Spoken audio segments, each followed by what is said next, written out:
تھوڑا اونچا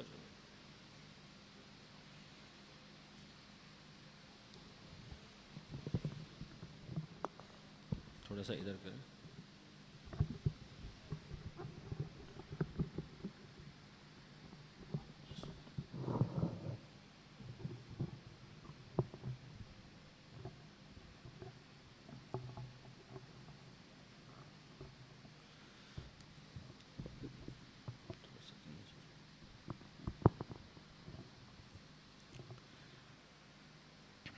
الحمد للہ وکفا وسلام علی عبادہ الذین اصطفیٰ اما بعد فاعوذ باللہ من الشیطان الرجیم بسم اللہ الرحمن الرحیم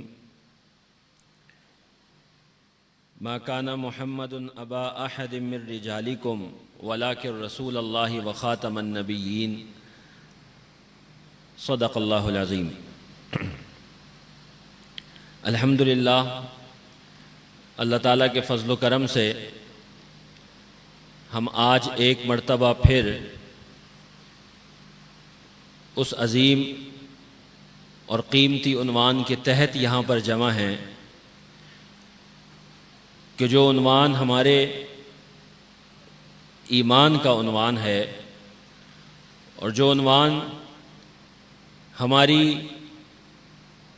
اس عقیدت اور محبت کا عنوان ہے کہ جو ایک امتی کی اپنے پیارے نبی سرکار دو عالم صلی اللہ علیہ وسلم کے ساتھ ہے. یہ عظیم عنوان ختم نبوت کا عنوان ہے اور ختم نبوت کے تحفظ کے عنوان سے ہم کچھ عرصے کے بعد یہاں پر جمع ہوتے ہیں اور اپنے ایمان کو تازہ کرتے ہیں، اکابر کی گفتگو کو سنتے ہیں اور اس کے بعد ایک نئے جذبے کے ساتھ اپنے گھروں کو لوٹتے ہیں. آج کا یہ پروگرام 25 مئی 2025 کو یہاں پر اسی نیت اور اسی جذبے کے ساتھ منعقد ہو رہا ہے کہ ہم اپنے دلوں کے اندر عقیدہ ختم نبوت کی اہمیت کو، اس کی عظمت کو جاگزین کریں، اس کو پیوست کریں اور اپنی نسلوں کے اندر اس کو منتقل کریں. آج کے اس پروگرام کا باقاعدہ آغاز کرنے کے لیے میں قاری محمد صالحین صاحب کو دعوت دیتا ہوں کہ تشریف لائیں اور تلاوت قرآن کریم کے ذریعے اس پروگرام کا آغاز فرمائیں.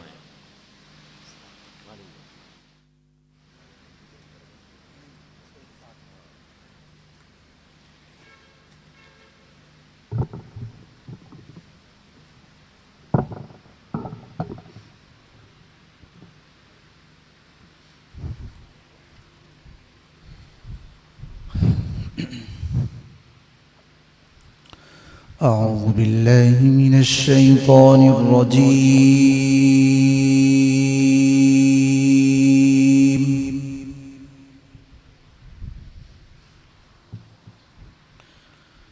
بسم الله الرحمن الرحيم.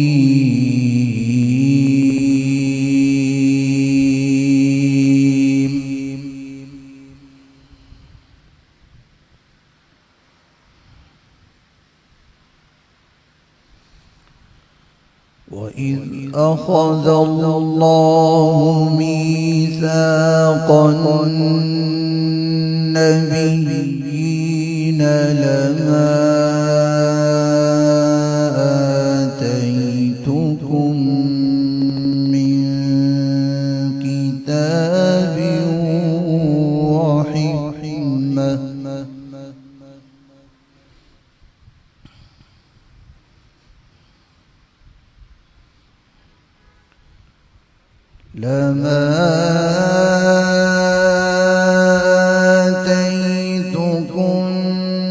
مِّن كِتَابٍ وَحِكْمَةٍ ثُمَّ جَاءَكُمْ رَسُولٌ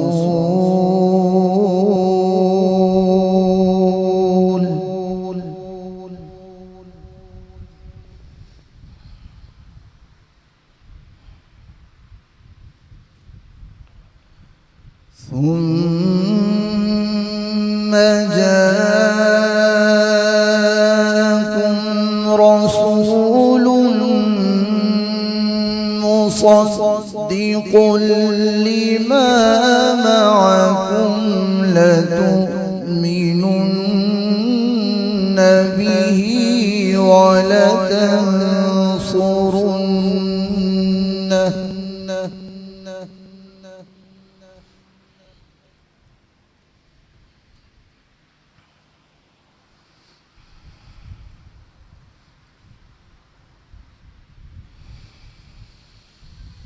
وَإِذْ أَخَذَ اللَّهُ مِيثَاقَ النَّبِيِّينَ لَمَا آتَيْتُكُم مِّن كِتَابٍ وَحِكْمَةٍ ثُمَّ جَاءَكُمْ رَسُولٌ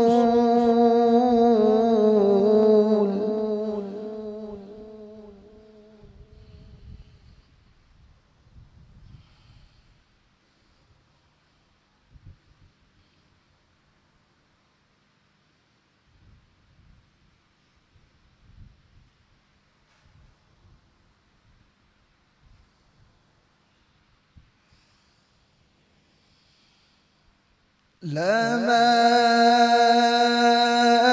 آتيتكم من كتاب وحكمة ثم جاءكم رسول مصدق لما معكم لتؤمنن به ولتنصرنه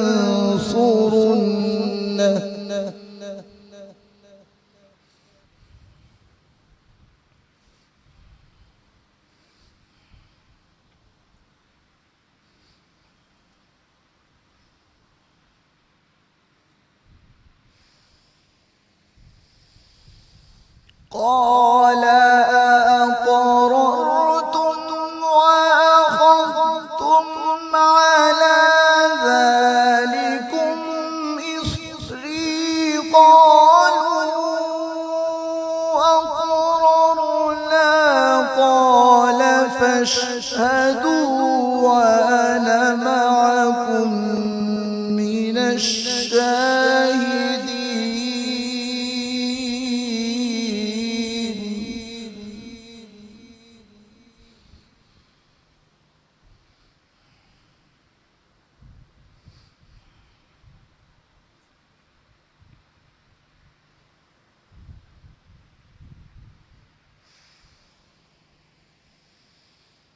قال أأقررتم وأخذتم على ذلكم إصري قالوا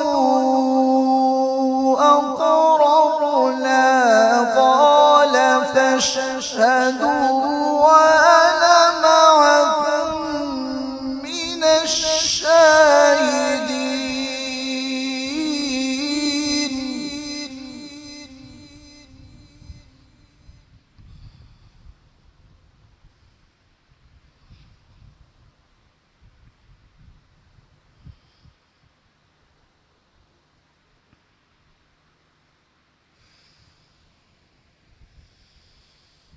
قال أقررتم وأخذتم على ذلكم إصري قالوا أقررنا قال فاشهدوا وأنا معكم من الشاهدين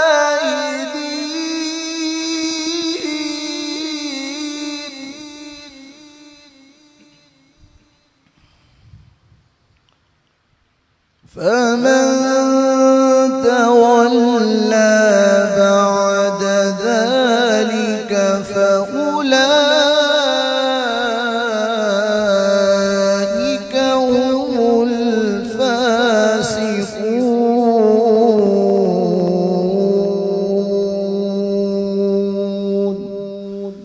صدق الله العظيم.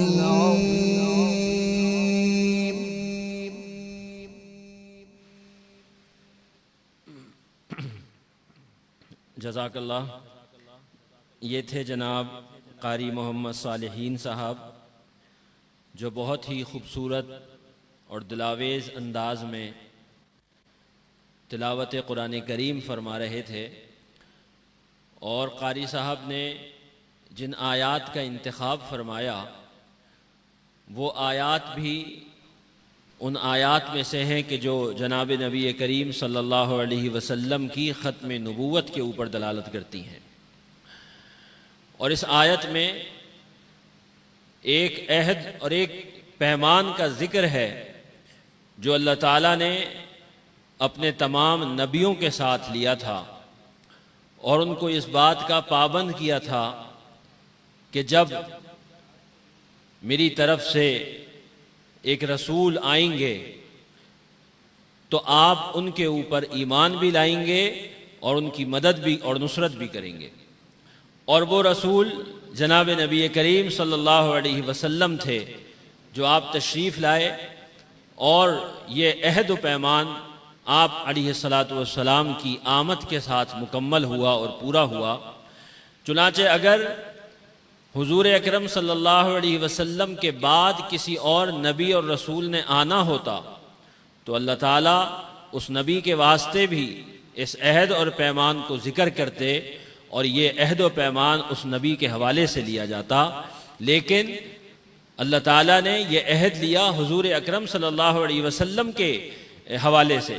چنانچہ ختم نبوت کی صفت حضور اکرم صلی اللہ علیہ وسلم کی صفت ہے، اور آپ علیہ السلام کے بعد کوئی نیا نبی دنیا کے اندر آنے والا نہیں.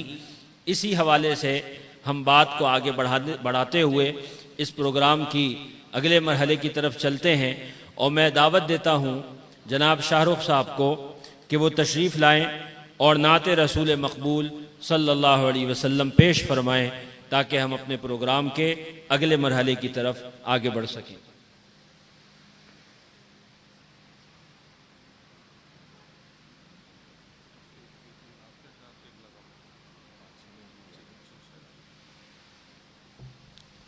السلام علیکم ورحمۃ اللہ وبرکاتہ. نعت رسول مقبول صلی اللہ علیہ وسلم کے چند اشعار، اس کے بعد ختم نبوت پر نظم پیش کرنے لگا ہوں. تمام احباب سے درخواست محبت و عقیدت کے ساتھ درود شریف پڑھ لیں.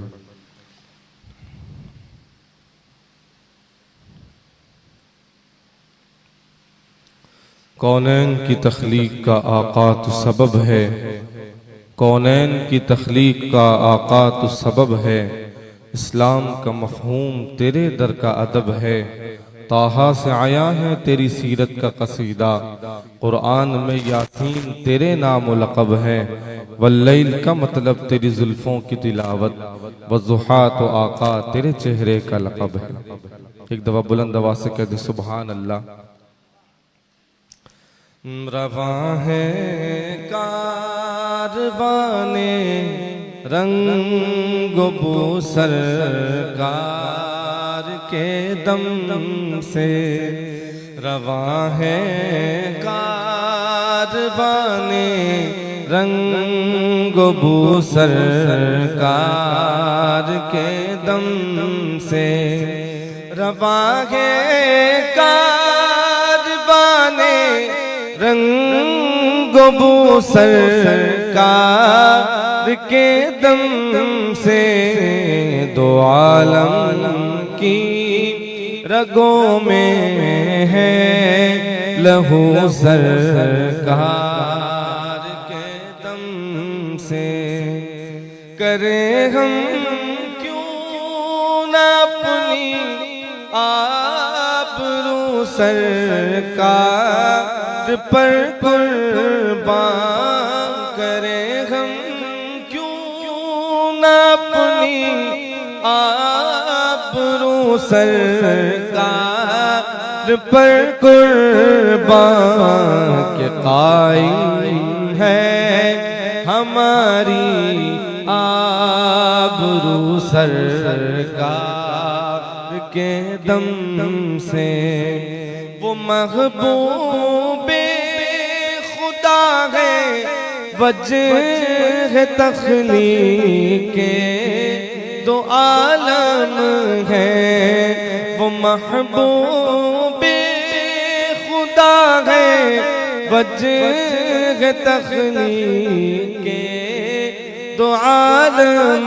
ہے، ہوئے آباد سارے کاخ کو سرکار کے دم سے، رسول پاک کی نعتیں نہ کیوں محمود ہم گائیں، رسول پاک کی نعتیں نہ کیوں محمود ہم گائیں، ملا ہے ہم کو ذوق گفتگو سرکار کے دم سے، دو عالم کی رگوں میں ہے لہو سرکار کے دم سے،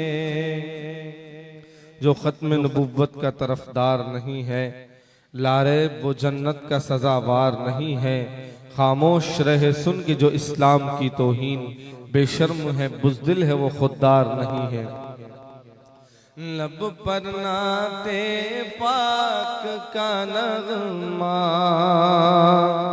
کل بھی تھا اور آج بھی ہے، لب پر نعت پاک کا نغمہ کل بھی تھا اور آج بھی ہے، میرے نبی سے میرا رشتہ کل بھی تھا، آپ بھی میرے ساتھ مل کے محبت عقیدت کا اظہار کریں، کل بھی تھا اور آج بھی ہے، میرے نبی سے میرا رشتہ کل بھی تھا اور آج بھی ہے، اور پست وہ کیسے ہو سکتا ہے جس کو حق نے بلند کیا، پست وہ کیسے ہو سکتا ہے جس کو حق نے بلند کیا، دونوں جہاں میں ان کا چرچا کل بھی تھا اور آج بھی ہے، اور کسی جانب کیوں جائے اور کسی کو کیوں دیکھیں، اور کسی جانب کیوں جائے اور کسی کو کیوں دیکھے، اپنا تو سب گنبد خضرا، مل کے میرے ساتھ کہہ دیں، کل بھی تھا اور آج بھی ہے، اور بتلا دو گستاخ نبی کو، غیرت مسلم زندہ ہے، بتلا دو گستاخ نبی کو، عالم مجلس زندہ ہے، دین پہ مر مٹنے کا جذبہ کل بھی تھا اور آج بھی ہے، میرے نبی سے میرا رشتہ کل بھی تھا اور آج بھی ہے۔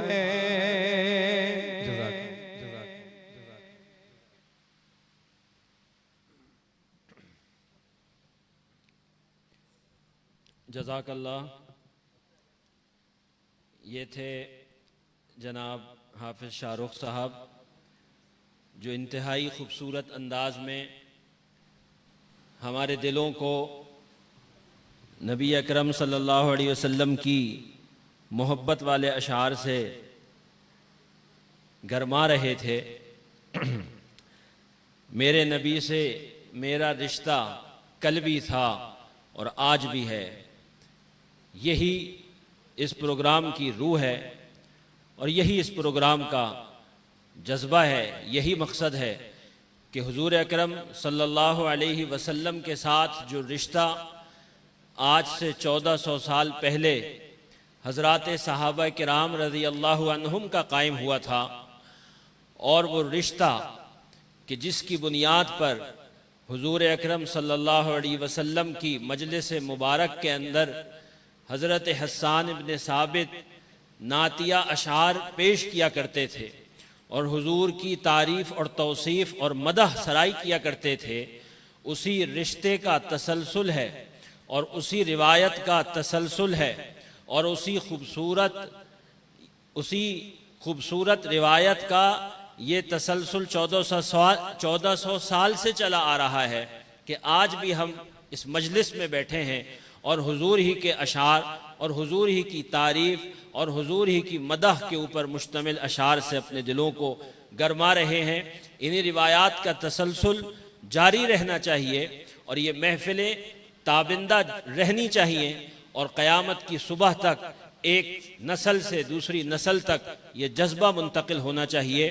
میں اور آپ آج کی 21ویں صدی کے اندر جو بیٹھے ہیں یہاں پر، اسی میراث کو اپنی اکابر کی طرف سے اپنی سینوں میں وصول کرنے کے بعد اس جذبے کے ساتھ یہاں بیٹھے ہیں کہ ہم اپنی نسلوں کے اندر انشاءاللہ اس میراث کو منتقل کریں گے، اور یہ میراث قیامت کی صبح تک چلتی رہے گی، اور اللہ کا دین ہے یہ قیامت تک جاری و ساری رہے گا، اس میں انشاءاللہ تعطل اور وقفہ نہیں آئے گا۔ لیکن میں ان خوش نصیب افراد اور ان خوش نصیب جماعتوں میں شامل ہو جاؤں کہ جو اس دین کو اوپر والوں سے اپنے اندر حاصل کرتے ہیں، محفوظ کرتے ہیں اور اگلی نسلوں تک اس کو منتقل کر دیتے ہیں، بلا کم و کاست، بلا کمی بیشی، بلا قطع و برید، بلا کسی تحریف کے، بلا کسی بددیانتی کے۔ جو امانت اوپر سے آئی تھی وہ امانت آگے منتقل کر دیتے ہیں اور اپنا کام کر کے دنیا سے چلے جاتے ہیں اور رخصت ہو جاتے ہیں۔ چاہے اس سے پہلے حضور اکرم صلی اللہ علیہ وسلم کا زمانہ ہو، حضرت ابوبکر صدیق کا زمانہ ہو، حضرت عمر فاروق کا زمانہ ہو، اس کے بعد والے ادوار ہوں، اور یا ماضی قریب کے اندر 100 سال کی ختم نبوت کی جد و جہد ہو، جس کے اندر قادیانیت کے خلاف اکابر نے کام کیا، امت نے کام کیا، اور قادیانیت سے اس امت کو بچانے کے لیے اپنی جان کا، مال کا، عزت، آبرو، خون، پسینہ، کوئی ایسی چیز نہیں تھی جس کو انہوں نے داؤ پہ نہ لگایا ہو اور اس کی بنیاد کے اوپر ختم نبوت کے عقیدے کا تحفظ نہ کیا ہو۔ یہ 100 سال، 125 سال کی جد و جہد جو چلتی رہی اور آج ہماری طرف یہ ذمہ داری منتقل ہوئی، تو ہم اور آپ اس ذمہ داری کو آگے نسلوں تک کیسے منتقل کرتے ہیں، یہ ہماری ذمہ داری بنتی ہے، یہ ہمارا فرض بنتا ہے، اور اسی فرض کی ادائیگی کے لیے، اسی ذمہ داری کی ادائیگی کے لیے ہم یہاں پر جمع ہوتے ہیں اور یہاں پر اپنے دلوں کو گرماتے ہیں۔ ایک سوال جو بار بار ہوتا ہے اور دلوں کے اندر پیدا کیا جاتا ہے، اس اشکال کو دلوں کے اندر ڈالا جاتا ہے، اور وہ اشکال یہ ہے اور وہ سوال یہ ہے کہ جناب قادیانی ختم نبوت کے منکر ہیں، اور جو آدمی ختم نبوت کا انکار کرے وہ آدمی مسلمان نہیں ہے۔ قادیانیت کو 1973 کے آئین کے اندر غیر مسلم اقلیت قرار دے دیا گیا ایک آئینی ترمیم کے ذریعے سے، اور 1984 کے اندر ان کو اس بات کا پابند کر دیا گیا کہ وہ اسلامی شاعر کو استعمال نہیں کریں گے۔ یہ دو پابندیاں ان کے اوپر لگ گئیں اور قادیانی ملک سے یہاں سے بوریا بستر گول کر کے اور چلے گئے، انگلینڈ میں جا کے انہوں نے اپنا مرکز قائم کر لیا۔ تو آج پھر 50 سال کے باوجود بھی ہم یہاں پر اسی موضوع کو لے کر کیوں جمع ہیں اور اسی موضوع پر کیوں گفتگو کر رہے ہیں کہ قادیانی غیر مسلم ہیں اور ختم نبوت کے منکر ہیں اور قادیانیت اسلام کی دشمنی پر مشتمل ایک مذہب ہے۔ یہ ہم بات یہاں پر کیوں کر رہے ہیں؟ جو ہماری جد و جہد 1901 میں مرزا غلام احمد قادیانی کی نبوت کے دعوے سے شروع ہوئی تھی اور اس کے بعد امت نے یہ دفاع کیا تھا ختم نبوت کا، اور اس کے بعد 1973 میں جا کے یہ غیر مسلم اقلیت قرار دیے گئے، 1984 میں جا کے امتناع قادیانیت آرڈیننس کے ذریعے شاعر اسلام کی استعمال پر ان کو پابندی لگائی گئی۔ آج 50 سال گزر چکے ہیں۔ ابھی 7 ستمبر کو 2024 کو گولڈن جوبلی منائی گئی تھی اس ختم نبوت کے تحفظ پر، جو آئینی جد و جہد کے 50 سال ہوئے ہیں، اس کی گولڈن جوبلی 2024 7 ستمبر کو منائی گئی، اور اس کے اندر پورے ملک نے اس کے اندر وہاں پہ نمائندگی کے ساتھ شرکت کی۔ تو سوال یہ ہے کہ آج 50 سال کے بعد بھی میں اور آپ یہاں پر اس مسئلے کو لے کر کیوں جمع ہوئے ہیں؟ تو اس بات کو خوب سمجھ لینا چاہیے کہ ایک قانونی پابندی اور قانونی طور پر قادیانیت کا راستہ روکنا یہ ایک الگ چیز ہے اور یہ اپنی جگہ لازم اور ضروری ہے، لیکن دوسری چیز معاشرے کے اندر، سوسائٹی کے اندر عملی طور پر ان کے فتنے کو ختم کرنا یہ دوسری چیز ہے۔ آئینی ترمیم اور آئین کے اندر، دستور پاکستان کے اندر قادیانیت اور ختم نبوت سے متعلق جو ترمیم کی گئی، اس کی روشنی کے اندر مرزا غلام احمد قادیانی اور اس کے ماننے والے لوگ اور جماعت وہ مسلمان کے صف سے باہر ہو گئے اور غیر مسلم قرار پائے۔ یہ بات آئینی طور پر تو بالکل مکمل ہو چکی اور اس کے اندر کوئی ابہام نہیں رہا، لیکن سوال یہ ہے کہ کیا سوسائٹی کے اندر عملی طور پر بھی، معاشرے کے اندر عملی طور پر بھی، کیا اس سلسلے کے اندر قادیانیوں نے اپنی شکست تسلیم کر لی ہے؟ اور کیا وہ اس بات کو تسلیم کر چکے ہیں کہ ہمارے ملک کے آئین کے اندر جو لکھا ہوا ہے ہم اس کو مانتے ہیں، اس کو تسلیم کرتے ہیں اور ہمارا اسلام سے کوئی تعلق نہیں ہے؟ ایک سوال یہ، اور دوسرا سوال یہ ہے کہ کیا اس وقت مسلمانوں کے اندر وہ اپنی تبلیغ اور اپنی اشاعت اور اپنی جد و جہد کو جاری نہیں رکھے ہوئے اور مسلمانوں کے اندر اپنا یہ فتنے کا بیج نہیں بو رہے؟ اور دونوں سوالوں کے جواب یہ ہیں کہ نہیں، ایسا بالکل نہیں ہے۔ قادیانیت آج 50 سال کے بعد بھی، جس وقت 1973 کے اندر 1973 کے آئین میں جب ترمیم ہوئی 1974 میں جا کے، اس کے فوراً بعد قادیانیوں نے اعلان کیا تھا کہ ہم اس آئینی ترمیم کو تسلیم نہیں کرتے اور ہم قادیانیت کو غیر مسلم قرار دینے والے فیصلے کو تسلیم نہیں کرتے۔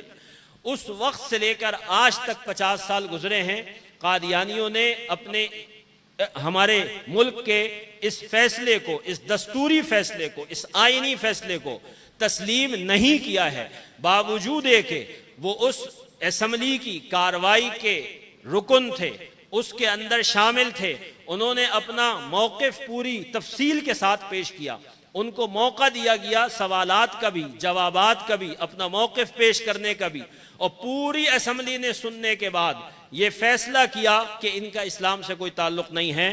قادیانیت کو وہ فیصلہ تسلیم کرنا چاہیے تھا، کیونکہ آپ اس کارروائی کے ممبر تھے، آپ فریق تھے یہاں پہ اور آپ کو سنا گیا، آپ نے اس میں شرکت کی، لیکن اس کے باوجود انہوں نے اس کو تسلیم نہیں کیا ہے۔ اور دوسرے نمبر کے اوپر وہ اب اس معاشرے میں، اس سوسائٹی کے اندر مختلف انداز سے اشکال اور شبہات پیدا کر کے لوگوں کو یہ باور کراتے ہیں، خود اپنے ذریعے سے اور اپنے گماشتوں کے ذریعے سے، اپنے ایجنٹوں کے ذریعے سے، کہ جو لوگوں کے اندر اس شبہے کو پیدا کرتے ہیں۔ کوئی یہ کہتا ہے کہ جی قادیانی بھی اسی قبلے کی طرف نماز پڑھتے ہیں، یہی کلمہ پڑھتے ہیں اور یہی نماز پڑھتے ہیں، اور اسی طرح زکوٰۃ اور حج کا ان کا معاملہ ہے، اور یہی قربانی کا بھی ان کا حکم ہے، اور اسی قبلے کی طرف نماز پڑھتے ہیں، تو ہم ان کو کافر کیسے کہیں؟ الگ الگ طرح کی تعویلات اور ایسی باتیں کی جاتی ہیں کہ لوگوں کے اندر ان شبہات کو پیدا کیا جاتا ہے۔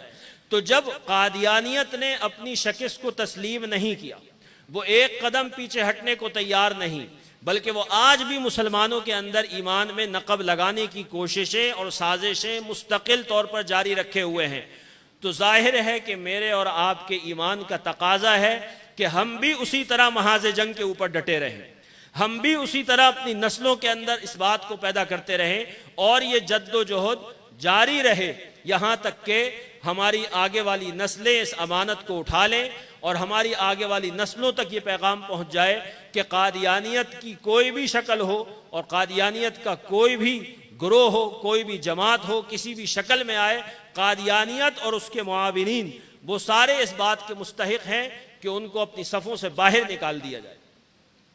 چنانچہ آج کے اس دور کے اندر اس بات کی اہمیت اور بڑھ جاتی ہے کہ میں اور آپ اور ہمارے بچے وہ جب سوشل میڈیا کو دیکھتے ہیں، یوٹیوب کو دیکھتے ہیں اور فیس بک کو دیکھتے ہیں، اور اس کے اوپر مختلف ویڈیوز چلتی ہیں جس کے اندر اسلامی اسکالر کے لیبل کے ساتھ، اسلامی اسکالر ہونے کے لیبل کے ساتھ، کہیں پر کسی اسلامی محقق کے لیبل کے ساتھ، کہیں پر صحافی کے لیبل میں، کہیں پر اینکر کے لیبل میں کوئی ایسا آدمی موجود ہوتا ہے جو اپنا زہر اندر سے اگلتا ہے، اور یہ زہر ذہنوں کے اندر منتقل کرنے کی کوشش کرتا ہے کہ یہ معاملہ کیوں ہے، آخر ان کو غیر مسلم قرار دینے کی کیا وجہ ہے، آخر اس معاملے میں اتنی شدت کیوں کی جاتی ہے، آخر وہ نماز پڑھنا چاہتے ہیں، اذان دینا چاہتے ہیں اپنی مسجد کے اندر، اپنی عبادت گاہ کے اندر، تو اس پہ رکاوٹ کیوں ڈالی جاتی ہے؟ ارے بھائی اذان ہی تو ہے، ارے بھائی نماز ہی تو ہے، تو اس میں ایسے کیا مسئلہ ہے کہ آپ اس چیز سے روک رہے ہیں؟ کوئی وہ دہشت گردی تو نہیں کر رہے، کوئی وہ اور چیزیں تو نہیں کر رہے؟ تو میرے بھائی ہر چیز کی ایک حدود ہوتی ہیں اور ہر چیز کا ایک شعار ہوتا ہے۔ اگر پاکستان کے ملک کے اندر اگر کوئی آدمی آئے اور یہاں پہ آنے کے بعد وہ انڈیا کا جھنڈا لہرائے اور یہاں پہ اس جھنڈے کو پروموٹ کرنے کی کوشش کرے، تو کیا آپ اس کو برداشت کریں گے؟ باوجود کہ وہ اگر وہیں اسی ملک کا ہو اور اپنے ملک سے عقیدت کا اظہار کرے، لیکن اس کے باوجود آپ کہیں گے کہ میری حدود ہیں، ان حدود کے اپنے کچھ تقاضے ہیں، یہاں پہ اس حدود کے اندر آپ یہاں پر یہ جھنڈا نہیں لہرا سکتے۔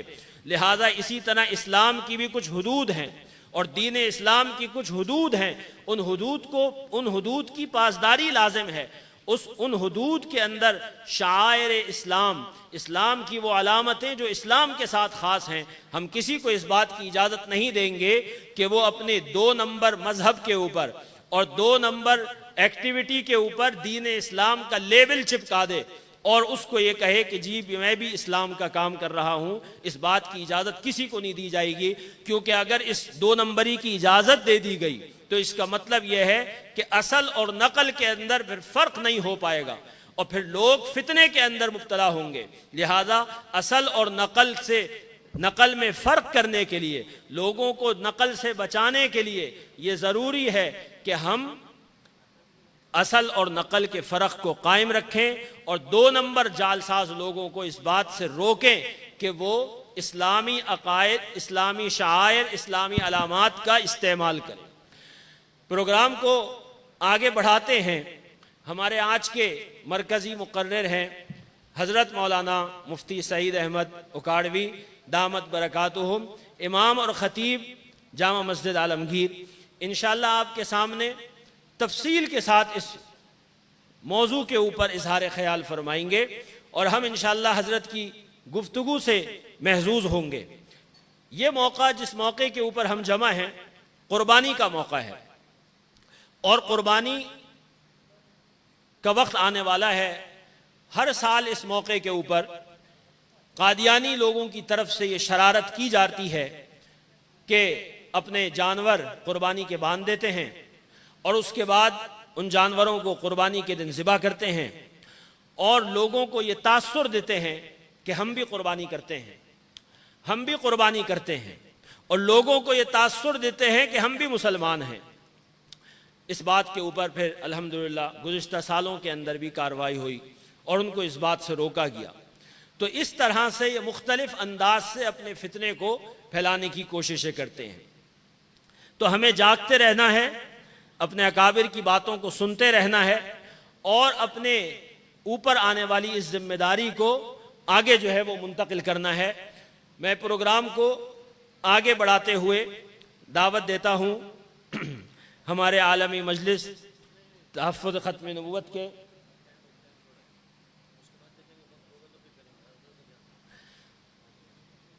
ہمارے عالمی مجلس تحفظ ختم نبوت کراچی کے مرکزی مبلغ حضرت مولانا قاضی احسان احمد صاحب کی ہدایت کے مطابق پروگرام کے اگلے مرحلے کے لیے میں دعوت دیتا ہوں ہمارے آج کے مرکزی مہمان اور مقرر حضرت مولانا مفتی سعید احمد اکاڑوی صاحب دامت برکاتہم۔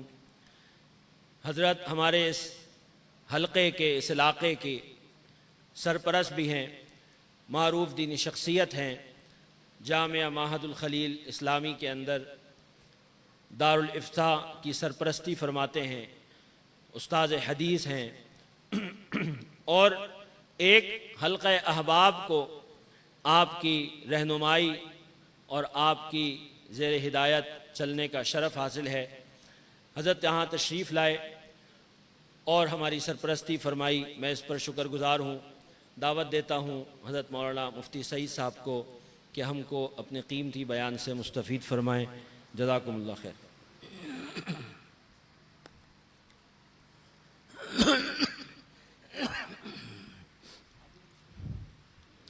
الحمد لله وحده والصلاة والسلام على من لا نبي بعده فأعوذ بالله من الشيطان الرجيم بسم الله الرحمن الرحيم ما كان محمد أبا أحد من رجالكم ولكن رسول الله وخاتم النبيين وكان الله بكل شيء عليما قال النبي صلى الله عليه وسلم أنا خاتم النبيين لا نبي بعدي أو كما قال عليه الصلاة والسلام۔ میرے ساتھیوں، دوستوں اور بزرگوں، ہمارے بڑے بڑے اکابر حضرات موجود ہیں۔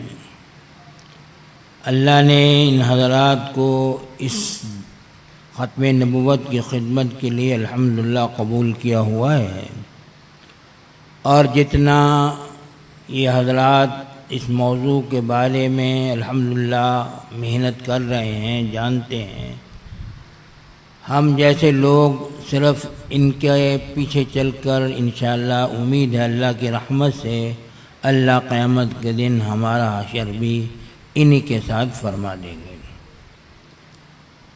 میرے دوستو، ختم نبوت کا مسئلہ ایک ایسا مسئلہ ہے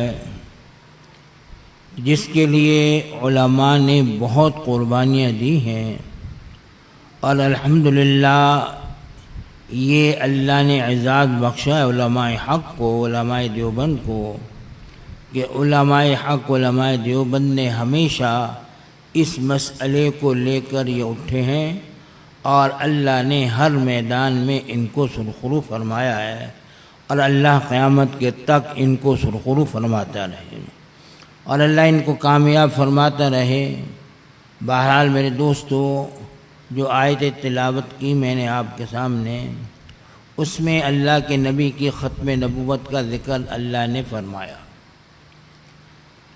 ہمارے بزرگوں میں سے حضرت مولانا قاسم نانوتوی رحمۃ اللہ علیہ، اللہ نے ان کو بہت بڑا علم عطا فرمایا تھا، تھے مزاج کے سادہ، بہت دیکھنے میں عالم نہیں لگتے تھے، انگریز کے خلاف جد و جہد کی، انگریز کے خلاف کام کیا، اور اللہ کے نبی کی سنت پر چلنے والے اتنے تھے، اللہ کے نبی سے محبت تھی، تو اللہ کے نبی کی سنت پر چلنے والے تھے کہ جب انگریز ان کی گرفتاری کے لیے آیا ہے تو لوگوں نے کہا حضرت چھپ جائیں آپ تاکہ انگریز آپ کو گرفتار نہ کریں۔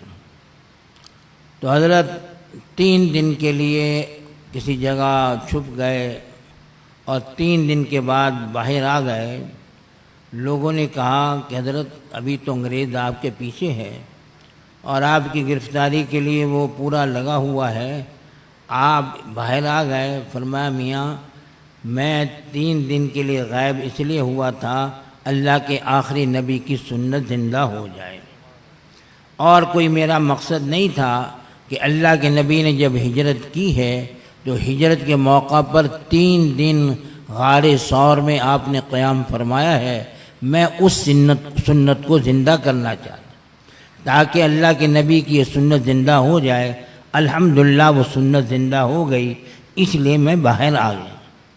پھر اللہ جل شانہ اپنے بندوں کو ان پر اپنا رحم فرماتے ہیں، کہتے کسی نے مخبری کر دی کہ حضرت جو ہیں فلاں جگہ موجود ہیں، تو انگریز کے ایجنٹ وہاں پہنچ گئے تو حضرت بہت سادہ تھے، کوئی پہچانتا نہیں تھا حضرت کو، اتنے سادہ تھے کہ لنگی باندھتے تھے، پرانا سا لباس ہوتا تھا، دیکھنے والا یہ سمجھتا تھا کہ یہ تیلی ہے، تیل کا کام کرتے ہیں۔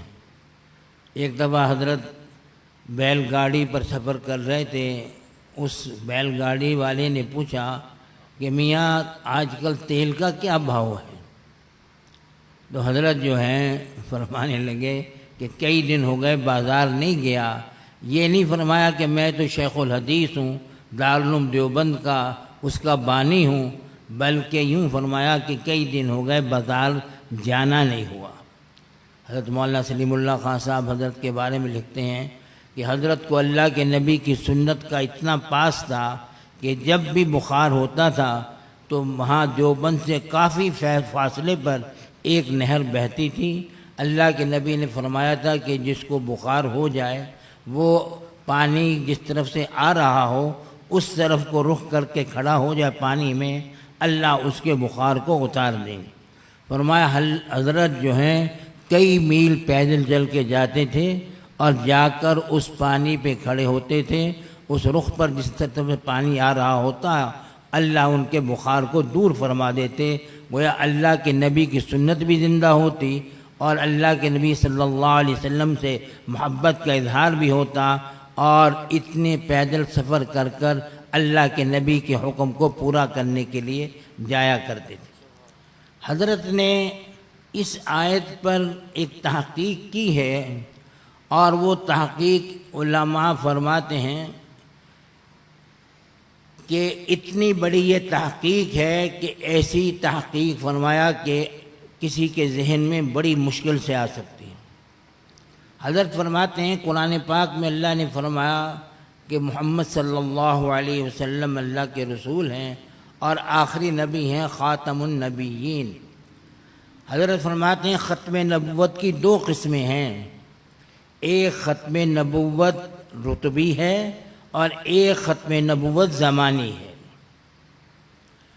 اور وہ فرمایا کرتے تھے کہ اس آیت سے میرے نزدیک ختم نبوت رتبی ثابت ہوتی ہے، ختم نبوت زمانی اس آیت سے ثابت نہیں ہوتی۔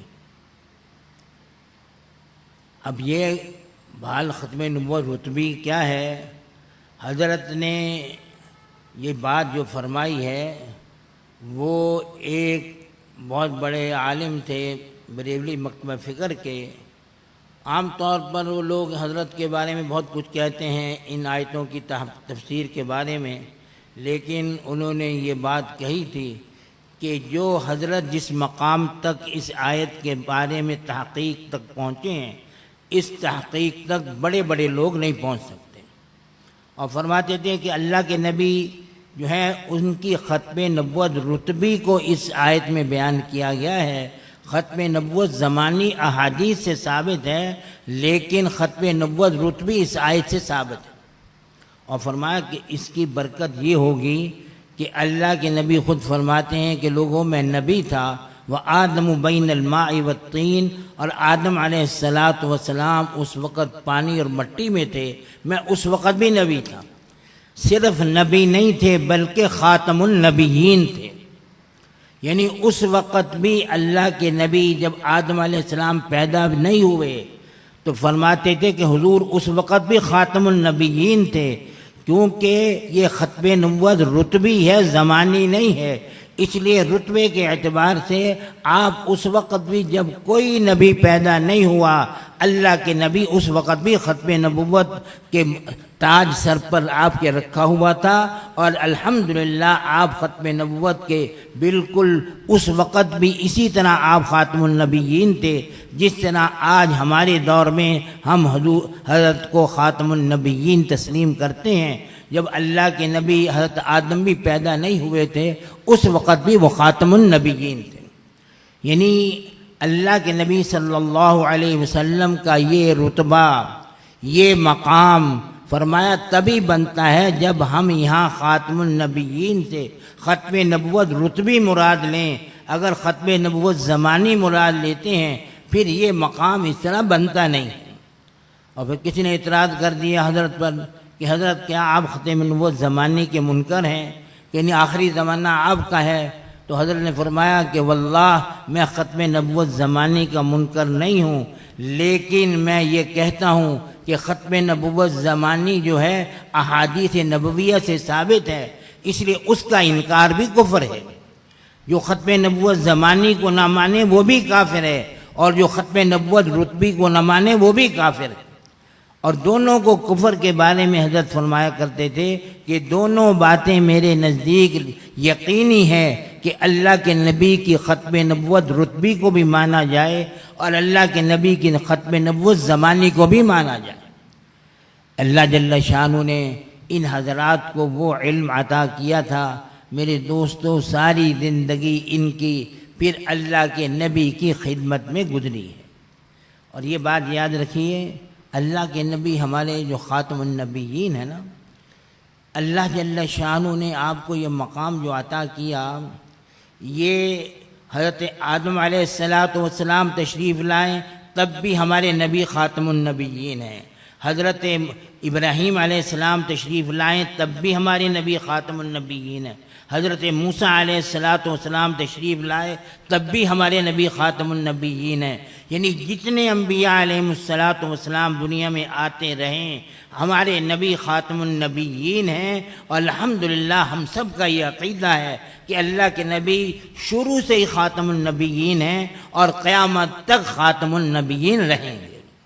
اور پھر میرے دوستو یہ ہمارے جو حضرات اس کے لیے کام کر رہے ہیں نا، اس کے لیے جو قربانیاں ان حضرات نے دی ہیں، خاص طور پر ہمارے بزرگوں میں سے سید عطاء اللہ شاہ صاحب بخاری رحمۃ اللہ علیہ، حضرت کے بارے میں جو کچھ لکھا ہے کتابوں میں، جو کچھ پڑھا ہے اس کے بارے میں اللہ جل شانہ ان کی قبر پر کروڑہا رحمتیں نازل فرمائے۔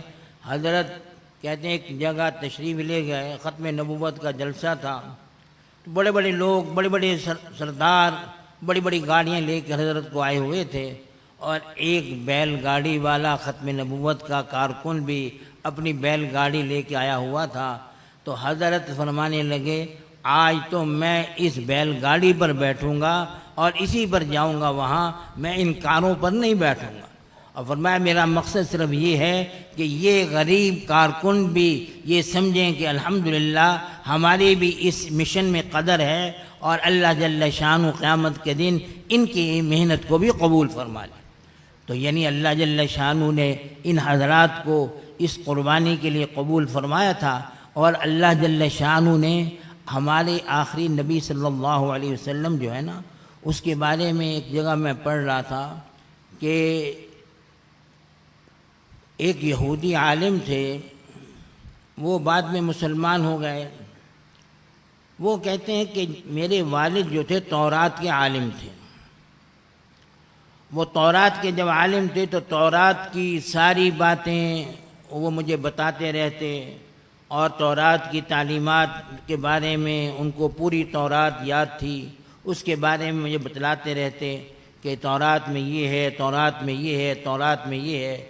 فرماتے ہیں کہ جب میرے والد کی موت کا وقت قریب آیا نا، تو اس وقت میرے والد نے مجھے بلایا اور بلا کر فرمایا کہ دیکھ، میں نے تجھے تورات کی ہر بات بتلا دی، لیکن 2 باتیں میں تجھ سے چھپا رکھی، 2 باتیں میں نے تجھے نہیں بتلائیں، اور وہ باتیں جو ہیں میں نے لکھ کے رکھی ہوئی ہیں۔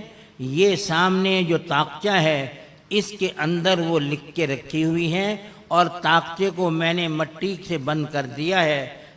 جب وہ تو نے کھول کر دیکھنا ہو تو میرے مرنے کے بعد اس کو کھول کر دیکھ لینا۔ تو وہ فرماتے ہیں کہ جب میرے والد کا انتقال ہو گیا تو میں نے اس طاقچے کو کھولا، تو اس طاقچے میں یہ الفاظ لکھے ہوئے تھے کہ اللہ کے آخری نبی کا وقت آنے والا ہے، وہ زمانہ قریب ہے، اور ساتھ ہی لکھا تھا محمد الرسول اللہ انا خاتم النبیین لا نبی بعد۔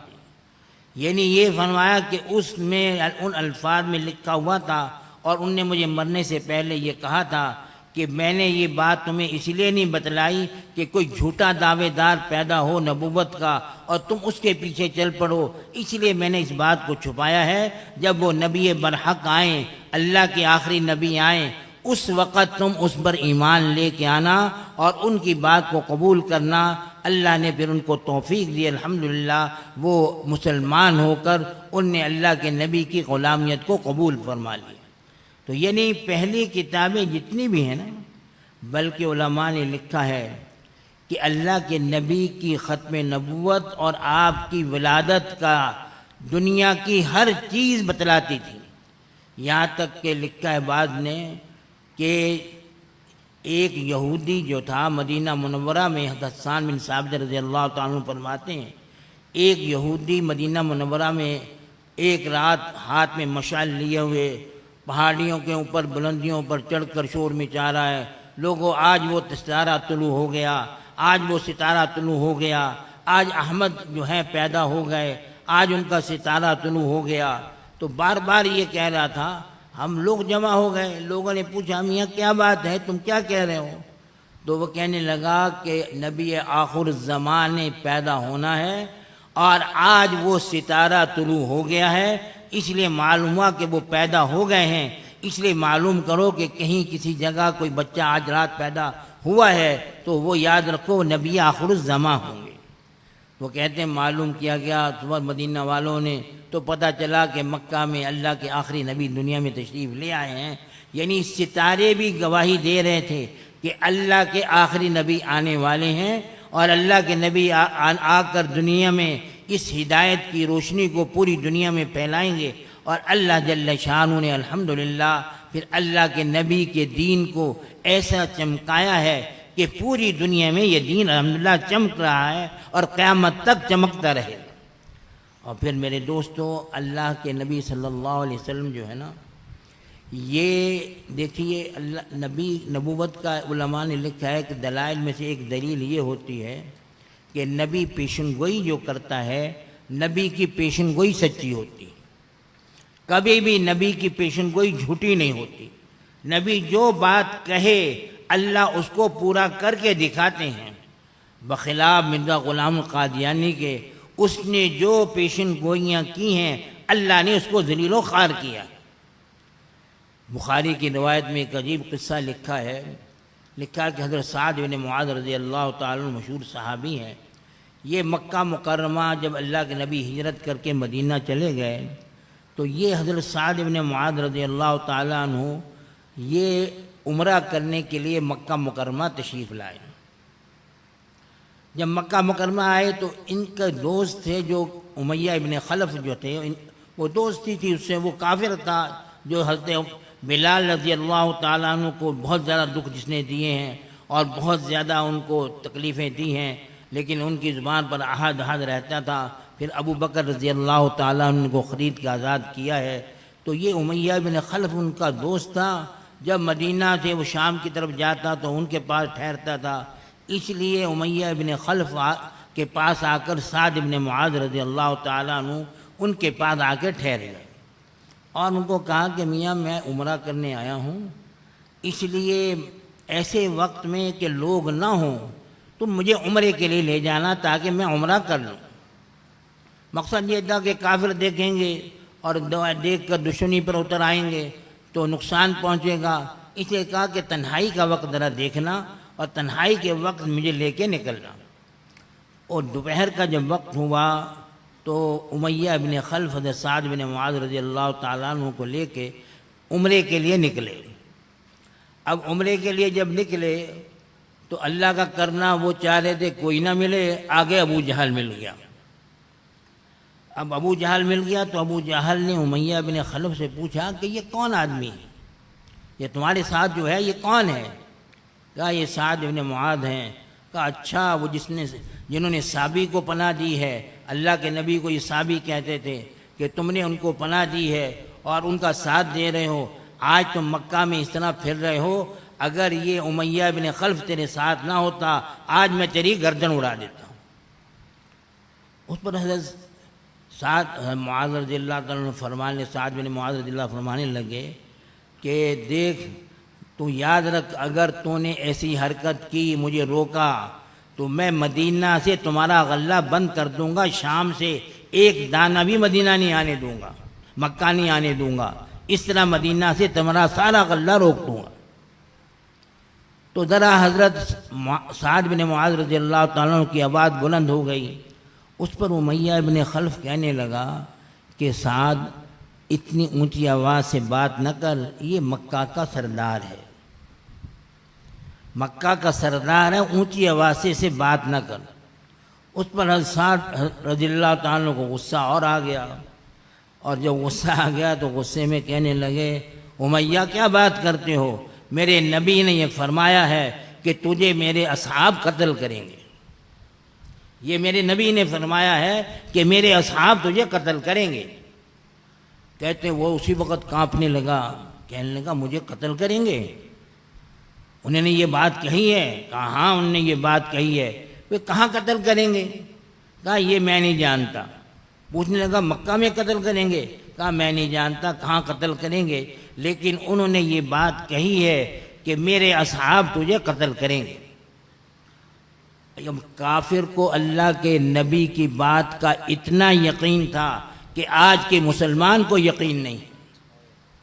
میرے دوستو، آج کا مسلمان، کل ہی ایک فتویٰ میرے سامنے آیا، اس میں ایک نوجوان نے لکھا کہ جی میں غالباً برطانیہ یا امریکہ گیا ہوں اور وہاں میں مرزائی لکھوا کر آیا ہوں، حالانکہ میں مرزائی نہیں ہوں، لیکن میں نے صرف اپنا یہاں کی لے کے ویزا لینے کے لیے اور یہاں کی نیشنلٹی لینے کے لیے میں نے لکھوایا ہے کہ میں مرزائی ہوں، اسی لیے میرے بارے میں بتلائیے کہ میں مسلمان رہا یا نہیں رہا۔ یعنی ایک آج کا مسلمان جو ہے اس کا حال تو یہ ہے، اللہ معاف فرمائے، صرف دنیا کی خاطر اور ایک صرف نیشنلٹی مل جائے اور وہاں کی نوکری مل جائے، اس کے لیے وہ اللہ کے نبی کے اندر سے انکار نہ کر رہا ہو، لیکن زبان سے اور قلم سے انکار کر کر وہ انہی کی سب میں شامل ہو جاتا ہے اور اللہ کے نزدیک وہ کافر ہو گیا، مسلمان نہیں رہا۔ ایک دفعہ میں اپنے گھر میں بیٹھا تھا باب السلام مسجد میں، تو ایک فون اچانک بجنے لگا، میں نے فون اٹھایا تو فون والا کہنے لگا جی میں جرمنی سے بول رہا ہوں۔ ابھی کیا بات ہے، جرمنی سے کیوں بول رہے ہو؟ کہا جی میں یہاں جرمنی آیا تھا، میں مرزائی نہیں ہوں، لیکن یہاں میں آیا مرزائی بن کر تاکہ یہاں کی نیشنلٹی مجھے مل جائے، تو میں اب حج پہ جانا چاہتا ہوں، تو اب مجھے یہ شرم آ رہی ہے کہ اللہ کے نبی کو کیا منہ دکھاؤں گا۔ یعنی دنیا کی خاطر مسلمان کا حال یہ ہے، یعنی ہمارے مسلمان کہلوانے والے، ان کو اللہ کے نبی کی بات پر یقین نہیں ہے، ان کو دنیا کی محبت اس بات پر مجبور کرتی ہے کہ وہ اللہ کے نبی کی ختم نبوت کے دشمنوں کے ساتھ دیں اور ان سے نیشنلٹیاں لے کر اور ان سے مفادات حاصل کر کے وہاں جا کر رہیں اور وہاں جا کر وہاں کی دنیا حاصل کریں، لیکن آخرت میں ان کا انجام کیا ہوگا اس کا ان کو کچھ علم نہیں۔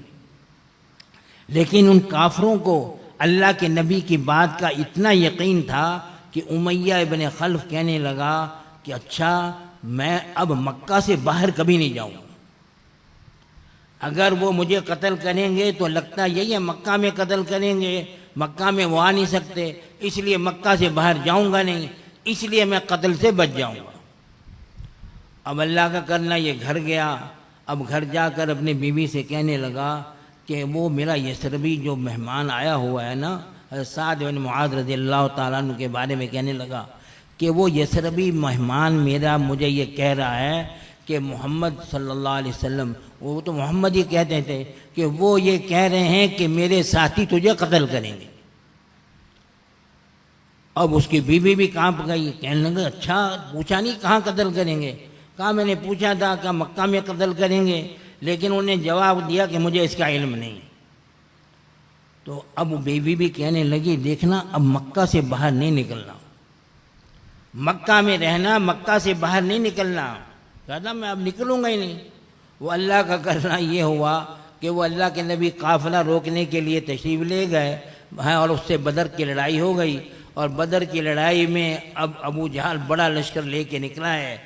اب یہ چھپتا پھرے امیہ بن خلف، کیونکہ اس کو تو پتہ تھا کہ میں مارا جاؤں گا اگر باہر نکلا، اس لیے چھپتا پھرے کہ مجھے جانا نہ پڑے، اور ابو جہل اس کو تلاش کرتا پھرے کہ یہ کہاں ہے، اس کو ساتھ لے کے جانا ہے۔ تو ابو جہل اس کے بعد اس کو تلاش کر کے آیا، کہنے لگا تو مکہ کا سردار ہے، اگر تو نہ گیا تو سارے لوگ نہیں جائیں گے، تو تیری وجہ سے پورا مجمع نہیں جائے گا تو ہمارا جو ہے لشکر بہت کم ہو جائے گا، اس لیے تیرا جانا ضروری ہے۔ وہ اتنا پیچھے پڑا ابو جہل، اس کے اتنا پیچھے پڑا، کہنے لگا اچھا میں پھر جاؤں گا تمہارے ساتھ چلتا ہوں۔ اب بیوی کے پاس جا کے کہنے لگا میرے جنگ کی تیاری کرو، میں لڑائی کے لیے جاؤں گا۔ یہ بخاری کی روایت میں ہے کہ میں جاؤں گا تو ذرا میرے جنگ کی تیاری کر دو۔ تو بیوی نے کہا کہ تجھے وہ یثربی کی بات یاد نہیں؟ وہ سعد نے جو بات کہی تھی وہ تجھے یاد نہیں ہے کہ وہ محمد نے تو کہا تھا تجھے قتل کریں گے، تو وہ بات تجھے یاد نہیں ہے؟ وہ ہاں تو پھر تو قتل ہو جائے گا۔ کہنا نہیں، میں نے ارادہ کیا ہے کہ ایک بہترین اونٹنی لوں گا اور وہ اونٹنی پر جہاں موقع ملا بھاگ کے واپس آ جاؤں گا، میں آگے میدان جنگ میں جاؤں گا ہی نہیں۔ بیوی نے کہا اچھا ٹھیک ہے، ذرا دیکھنا بھاگ کے آ جانا، کہیں آگے نہ جانا۔ کہا نہیں میں جا ہی نہیں رہا آگے، بس میں تو وہ اونٹنی، تو بخاری میں لکھا ہے کہ جب یہ کہیں بھی قافلہ اترتا تو لوگ اپنی اونٹنیوں کو چھوڑ دیتے تاکہ وہ چر لیں کھا پی لیں، لیکن یہ اپنی اونٹنی باندھ کے رکھتا تاکہ موقع ملے تو میں بھاگ کے چلا جاؤں واپس۔ لیکن اللہ جل شانہ کے نبی کا کہا ہوا پورا ہونا تھا، اس لیے کہیں بھی اس کو موقع نہیں ملا۔ ابو جہل اس کے سر پر سوار رہا، اس لیے یہ اسی طرح چلتا رہا اور یہاں کے بدر میں پہنچ گیا۔ اب جب بدر میں پہنچا ہے، اللہ کے نبی صلی اللہ علیہ وسلم کا فرمان سچ نکلا ہے۔ اللہ ہمیں اپنے نبی کی باتوں پر یقین عطا فرمائے۔ میرے دوستو، اللہ کے نبی کی ہر بات سچ ہوتی ہے، ہم یہاں آج اس پر عمل کریں یا نہ کریں یہ ہمارا قصور ہے، لیکن اللہ کے نبی کی بات کبھی بھی جھوٹی نہیں ہوتی۔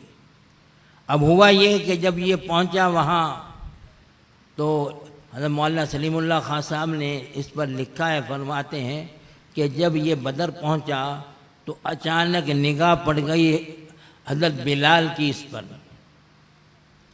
اور حضرت بلال رضی اللہ تعالیٰ عنہ وہ تھے جن کو اس نے بہت زیادہ مارا تھا، طرح طرح دکھ دیے تھے اور طرح طرح تکلیفیں دی تھیں، گرم ہیں پتھر، کالے پتھر پر لٹا کر اور سینے پر پتھر رکھ کر کوڑوں سے مارتا تھا۔ اب وہ نظر جب اس آئے حضرت بلال کو ہی نظر آیا تو انصار کو آواز دی حضرت بلال نے کہ لوگوں آج اگر یہ بچ کے چلا گیا تو بلال نہیں یا یہ نہیں، ایک ضرور مرے گا، یا تو اس کو مار دو یا پھر بلال نہیں رہے گا۔ اب انصار نے سنا سارے کہ جی یہ وہ دشمن ہے اسلام کا جس نے حضرت بلال کو بہت دکھ دیے ہیں۔ اب یہ صحابہ اس کے پیچھے بھاگے تاکہ اس کو قتل کریں، یہ آگے آگے بھاگ رہا تھا، صحابہ پیچھے پیچھے بھاگ رہے تھے، یہاں تک کہ عبد الرحمن بن عوف رضی اللہ تعالیٰ عنہ کے بارے میں احادیث کی کتابوں میں لکھا ہے کہ ان سے اس کا معاہدہ کوئی تھا کہ تو ان کے دل میں یہ آیا کہ اگر یہ بچ جائے تو آج کل مسلمان ہو جائے گا، اس لیے اس کو بچانے کی کوشش کی جائے تاکہ مسلمان ہو کر جہنم سے بچ جائے۔ ان کو پتہ نہیں تھا کہ اللہ کے نبی یہ پیشن گوئی کر چکے ہیں، اس لیے انہیں کہا کہ اس کو بچانے کی کوشش کی جائے تاکہ یہ بچ جائے اور کل کو یہ مسلمان ہو جائے۔ تو اس لیے وہ ساتھ ساتھ بھاگے تاکہ اس کو بچائیں، لیکن وہ صحابہ تو کہاں چھوڑنے والے تھے۔ جب ان نے عبد الرحمن بن عوف رضی اللہ عنہ نے دیکھا کہ اب یہ بچ نہیں سکتا تو اس کو زمین پر گرا کر خود اوپر لیٹ گئے تاکہ مجھے دیکھ کر اس کو نہ ماریں۔ لیکن صحابہ نے دیکھا کہ یہ اتنا اونچا ہے کہ نیچے سے جگہ ساری خالی ہے، تو نیزے مار مار کر، تلواریں مار مار کر نیچے سے قتل کر کر اللہ کے نبی کی پیشن گوئی پوری کر دی کہ میرے صحابہ تجھے قتل کریں گے۔ اللہ جل شانہ نے گویا بتلا دی ہمیں، مسلمانوں تم اللہ کے نبی کی باتوں پر یقین کرو نہ کرو، ایک کافر کو یقین ہے کہ اللہ کے نبی جو کہتے ہیں وہ سچ ہے۔ بلکہ یہ تو امیہ ابن خلف تھا، ایک ابی ابن خلف تھا۔ ابی ابن خلف کا بارے میں بھی آتا ہے، کہتے ہیں کہ یہ گھوڑا پالا، اللہ کے نبی کو کہنے لگا کہ یہ گھوڑا میں نے پالا ہے، اس پر بیٹھ کر تمہیں قتل کروں گا۔ تو اللہ کے نبی نے جواب میں ارشاد فرمایا کہ میں ہی تجھے قتل کروں گا۔ یہ حضور صلی اللہ علیہ وسلم نے ارشاد فرمایا کہ میں ہی تجھے قتل کروں گا۔ تو یہ اسی موقع پر یہ آیا، اللہ کے نبی موجود تھے ایک جگہ، یہ گھوڑے پر سوار نیزہ لے کر حضور کی طرف حملہ کرنے کے لیے آیا۔ اللہ کے نبی کے صحابہ نے اس کو روکنا چاہا، اللہ کے نبی نے فرمایا اس کو آنے دو، اور اس کو جب وہ قریب آیا ایک ساتھی سے اللہ کے نبی نے نیزہ لیا اور اس کی گردن پر ذرا سا مارا، اور چیخا بھاگا، چیخ کے کہتا ہائے مر گیا، ہائے مر گیا۔ وہ لوگوں نے کہا ذرا سا زخم ہے، اتنا چیختا کیوں ہے؟ کہا تمہیں معلوم نہیں یہ زخم کس کا ہے؟ یہ محمد صلی اللہ علیہ وسلم کا نام لے کر کہا یہ محمد صلی اللہ علیہ وسلم کا زخم ہے، ان نے مجھے کہا تھا میں تجھے قتل کروں گا، اگر وہ مجھ پر تھوک بھی دیتے تب بھی میں مر جاتا۔ یعنی ایک کافر کو یہ یقین ہے کہ اللہ کے نبی اگر مجھ پر تھوک بھی دیں گے میں تب بھی مر جاؤں گا، کیونکہ اللہ کے نبی جو بات کہتے ہیں الحمدللہ وہ حق اور سچ ہوتی ہے۔ اگر ہم یقین نہ لائیں، ہم یقین نہ کریں تو میرے دوستو یہ قصور ہمارا ہے۔ اس لیے اللہ کے نبی صلی اللہ علیہ وسلم کی ایک ایک سنت ہماری زندگی میں آ جائے، انشاءاللہ کل اللہ کے نبی کے ساتھ ہمارا حشر ہو جائے گا۔ یہ ختم نبوت کا مسئلہ یہ سب سے بڑا اہم مسئلہ ہے۔ میں یہ بات ساتھیوں سے کہا کرتا ہوں، میں نے پہلے بھی ایک جگہ کہی کہ یہ ختم نبوت جو کرنے والے ہیں نا جو کام، یہ الحمدللہ اللہ کے نبی کی ذات کا تحفظ کر رہے ہیں، اللہ کے نبی کی ذات کا تحفظ کر رہے ہیں۔ اور جو کوئی بدکار اللہ کے نبی پر کوئی حملہ کرنا چاہتا ہے، آپ کی نبوت پر حملہ کرنا چاہتا ہے، الحمدللہ یہ اپنی جانیں قربان کر دیتے ہیں، لیکن اللہ کے نبی کی ختم نبوت پر آنچ نہیں آنے دیتے۔ تو انشاءاللہ کل قیامت کو اللہ کے نبی کا دربار لگے گا، جنت میں اللہ کے نبی کا دربار لگے گا۔ حضرت تھانوی رحمۃ اللہ علیہ نے فرمایا کہ جنت میں اللہ کے نبی کی جو جنت ہوگی نا اس میں دربار لگے گا، اس میں عام لوگ تو ہوں گے نہیں، اللہ کے نبی ہوں گے، کچھ خواص ان کے ساتھ ہوں گے، لیکن جو دربار لگے گا فرمایا اس میں لوگوں کے ایمان، جتنا بڑا ایمان ہوگا نا، جتنا بڑا وہ اللہ کے نبی کی نبوت کا تحفظ کر رہے ہوں گے، انشاءاللہ کل قیامت میں وہ اس مجلس میں شریک ہوں گے۔ اور فرمایا کہ بعض تو وہ ہوں گے جو کہ سال میں صرف ایک دفعہ شریک ہوں، وہ جو لوگ کم کام کرنے والے ہیں ان کے بارے میں فرمایا، اور فرمایا بعض وہ ہوں گے جو کہ ہر مہینے اللہ کے نبی کی مجلس میں شریک ہوں گے، اور فرمایا بعض خوش قسمت وہ ہوں گے جو روزانہ اللہ کے نبی کی مجلس میں شریک ہوں گے، اور اس مجلس میں شریک ہو کر گویا اللہ کے نبی یہ بتلائیں گے کہ لوگوں یہ ہمارے اپنے ہیں، انہوں نے ہمارے لیے کام کیا ہے اور ختم نبوت کے لیے کام کیا ہے، یہ میرے ہیں، اس لیے روزانہ میری مجلس میں شریک ہوتے ہیں۔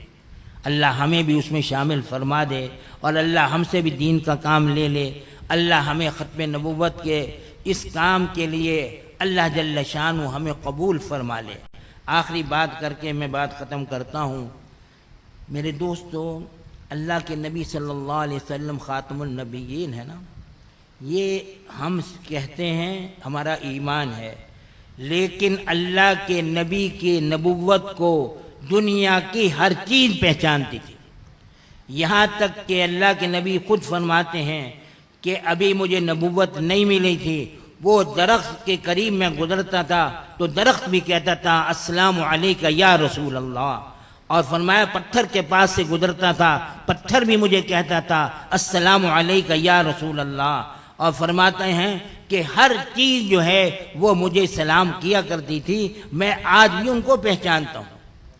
اخبار میں ایک عجیب میں نے واقعہ پڑھا کہ ایک پادری اللہ کے نبی کے خلاف بکواس کر رہا تھا، اللہ کے نبی کے خلاف بہت زیادہ بکواس کرنے لگا، تو قریب ایک کتا جو ہے باندھ کر رکھا ہوا تھا، اس کتے نے بھونکنا شروع کر دیا۔ اب بھونکنا شروع کیا تو لوگوں نے اس کو کہا تم اس مسئلے سے رک جا، اللہ کے نبی کے خلاف بات نہ کر، یہ لگتا ہے کتے جو ہے نا اس پر اثر پڑ رہا ہے، وہ کہیں تجھ پر حملہ نہ کر دے۔ وہ کہتا ہے نہیں، یہ تو ویسے ہی بھونک رہا ہے، کچھ نہیں ہوگا مجھے۔ اخبار میں باقاعدہ لکھا تھا کہ اللہ جل شانہ نے اپنا کرم فرمایا، اس نے جب اللہ کے نبی کے خلاف دوبارہ بات کرنا شروع کی، وہ کتے نے اپنی زنجیر توڑ لی اور توڑ کر جا کر اس نے اس کی گردن پر حملہ کر کے اور وہیں اس کو قتل کر دیا۔ یعنی ایک کتا بھی جانتا ہے کہ میرے نبی صلی اللہ علیہ وسلم کے خلاف بکواس کرنے والا اس لائق ہے، اس کی زندگی دنیا میں باقی نہیں رہنی چاہیے۔ اللہ ہمیں بھی ایسی محبت اپنے نبی سے عطا فرمائے، اللہ جل شانہ ہمیں بھی اپنے نبی سے سچا تعلق نصیب فرمائے، اللہ ہم سب کا خاتمہ ایمان پر فرمائے، اور آخری وقت میں اللہ اپنے قیامت کے دن اپنے نبی کی مجلس میں ہمیں بھی شریک فرما دے۔ وآخر دعوانا ان الحمدللہ رب العالمین۔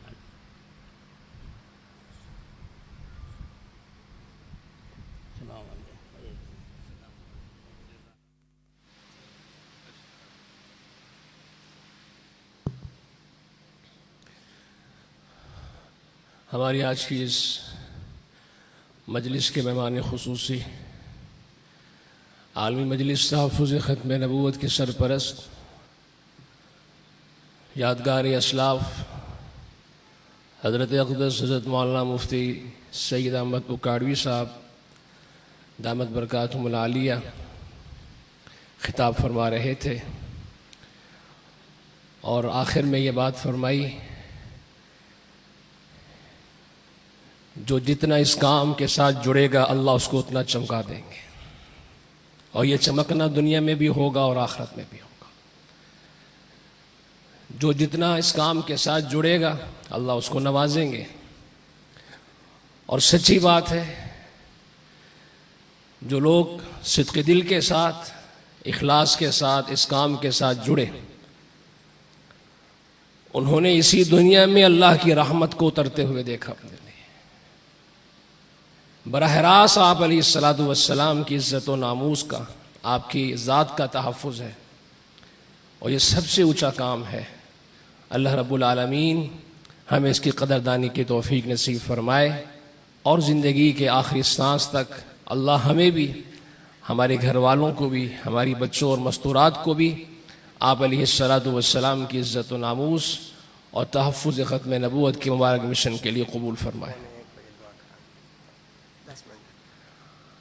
اب میں درخواست گزار ہوں ہمارے عالمی مجلس تحفظ ختم نبوت کراچی کے امیر جامعۃ العلوم الاسلامیہ علامہ محمد یوسف بن نیوٹن کے استاذ یادگار اسلاف حضرت مولانا محمد اعجاز مصطفیٰ صاحب دامت برکاتہم العالیہ تشریف فرما ہے۔ انشاءاللہ حضرت آخری بیان بھی فرمائیں گے اور انشاءاللہ دعا بھی۔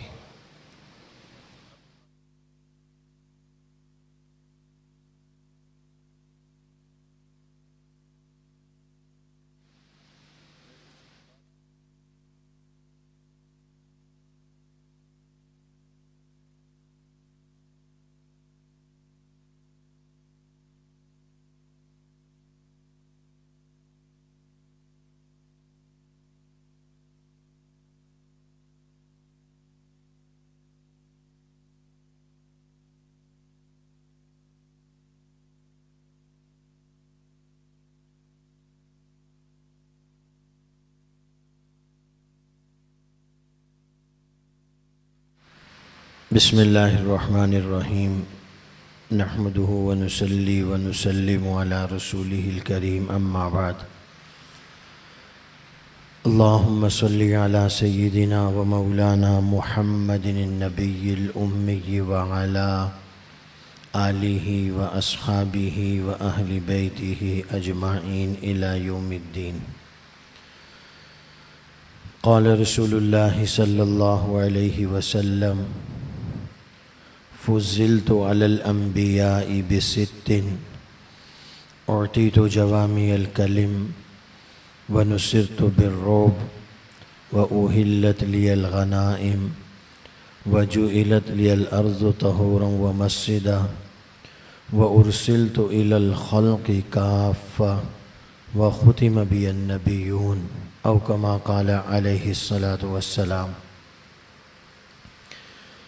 گرامی قدر حضرات علماء کرام، سامعین محترم، بزرگان ملت، برادران عزیز، اور آج کے اس عظیم و شان سیمینار میں شرکت کرنے والی ہماری معززہ مکرمہ مسلمان بہنیں، ہمارے مخدوم و مکرم حضرت مولانا سعید احمد صاحب اکاڑوی دامت ظلہم نے بہت ہی ایمان افروز وجد آفرین بیان آپ حضرات کے سامنے کیا۔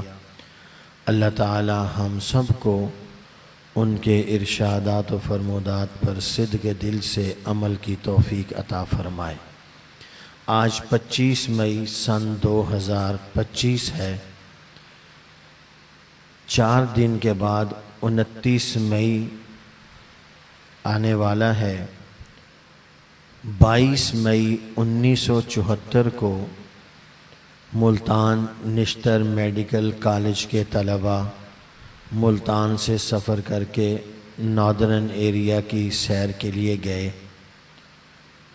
29 مئی 1974 کو یہی دوست اسی ٹرین سے اسی راستے سے واپس آئے تو قادیانیوں نے اپنے ناپاک عزائم کو ان غیرت مند، جرت مند، غیور مسلمانوں کے سامنے اسی انداز میں دہرانے کی کوشش کی جس طرح وہ پہلے اسٹیشن پر ہر آنے والی ٹرین کے ذریعے سے کیا کرتے تھے۔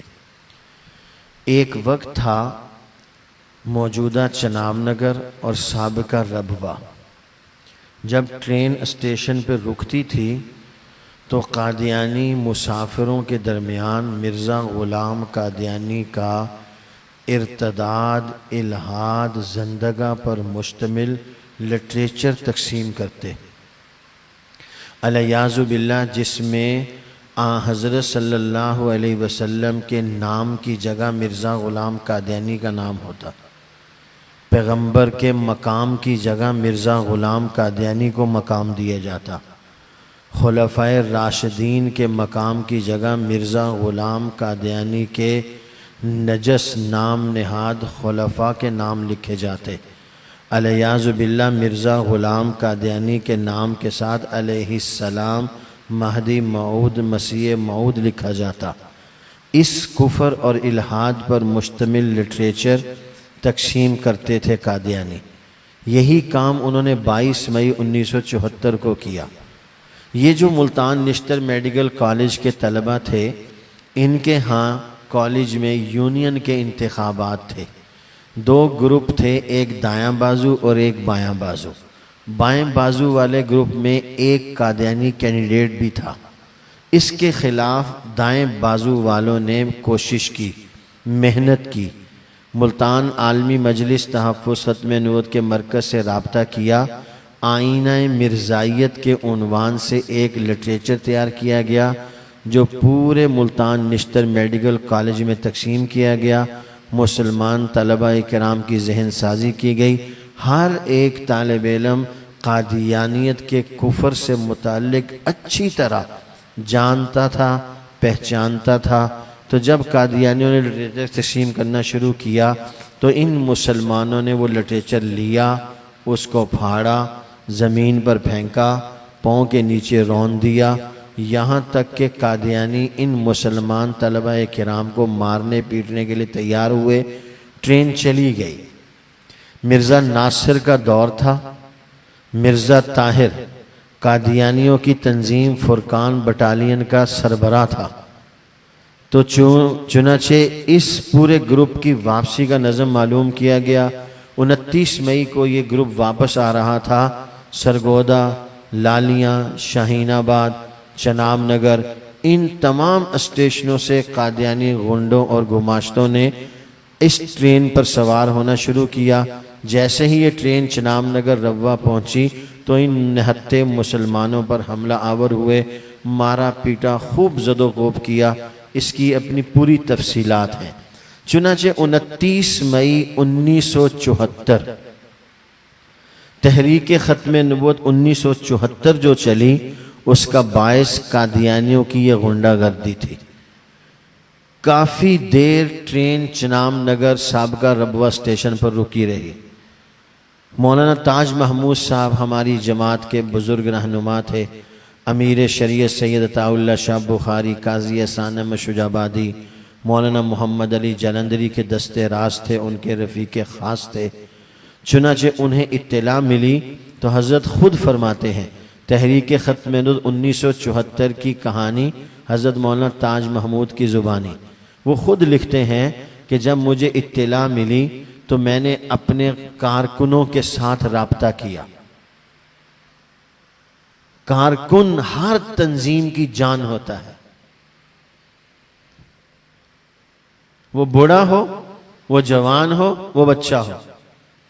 چناب نگر میں ایک بزرگ کانفرنس پہ تشریف لاتے تھے. وہ اس حیثیت کے تھے کہ میں یہ بات بڑی ذمہ داری سے کہتا ہوں کہ اگر حضرت مولانا عزیز الرحمن جلندری صاحب یا حضرت مولانا اللہ وسعت صاحب کے لیے بستر لگایا ہوا ہو اور وہ کارکن بزرگ بابا جی آ جائیں تو یہ دونوں بزرگ ان کے لیے وہ بستر چھوڑ دیتے. اس درجے کے عطا اللہ شاہ صاحب بخاری کے زمانے سے وہ کارکن تھے ختم نبوت کے. کانفرنس کے اختتام پر وہ مجھے ملتے ہر سال، ڈھونڈتے تلاش کرتے، ملاقات ہوتی. تو میں انہیں ہر سال وہی سبق دہراتا کہ آپ کانفرنس سے پہلے کیوں نہیں ہمیں ملتے، ہم آپ کا اعزاز کریں، آپ کا اکرام کریں. تو میں آج کے نوجوان کارکن کو ان کا جملہ سنانا چاہتا ہوں.